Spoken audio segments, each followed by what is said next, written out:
Համաշխարհային կինոաշխարհում մեծ ուշադրության է արժանացել նոր թողարկված The Drama ֆիլմը, որի գլխավոր դերերում հանդես են գալիս հոլիվուդյան աստղեր Զենդայան եւ Ռոբերտ Փաթինսոնը։ Ուշագրավ է, որ այս հաջողված նախագծի բեմադրող օպերատորը 33-ամյա Արսենի Խաչատուրյանն է, որն արդեն հասցրել է դառնալ ժամանակակից կինոյի ամենապահանջված մասնագետներից մեկը։ Մինսկում ծնված եւ 2012-ին ԱՄՆ տեղափոխված Խաչատուրյանը նախկինում համագործակցել է հայտնի ռեժիսոր Լուկա Գուադանինոյի հետ, նկարահանելով Տիմոթի Շալամեին Bones and All ֆիլմում։ Նրա վերջին աշխատանքը The Drama-ն ընդամենը $28 միլիոն բյուջեով արդեն հավաքել է ավելի քան $130 միլիոն հասույթ։ Արսենիի հաջորդ խոշոր նախագիծը լինելու է The Chaperons քրեական կատակերգությունը, որի պրոդյուսերներն են Բրեդ Փիթն ու Ռոբերտ Փաթինսոնը։ Հայազգի օպերատորի փայլուն կարիերան շարունակում է զարգանալ Հոլիվուդի ամենաբարձր հարթակներում։ Չէի սպասում, որ անծանոթների հետ կարելի է այսքան արագ մտերմանալ։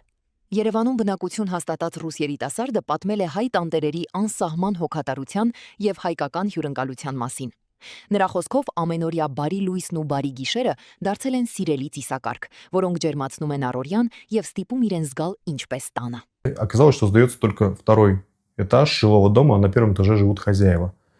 Мы такие, ладно, но разговорились, оказались очень милые, приятные люди, решили с женой довериться интуиции. Слушайте, пока вообще ни разу не пожалели. Нет своего пылесоса? Вот, возьмите наш. Нет сушилки для белья? Пожалуйста. Лера сейчас с их собакой проводит больше времени, чем дома, ходит, играет. Я вообще не думал, что можно так быстро сойтись с совершенно незнакомыми людьми.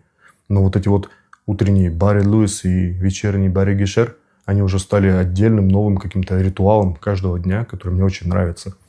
Не думал, что такое бывает, но мы сейчас вот так живем.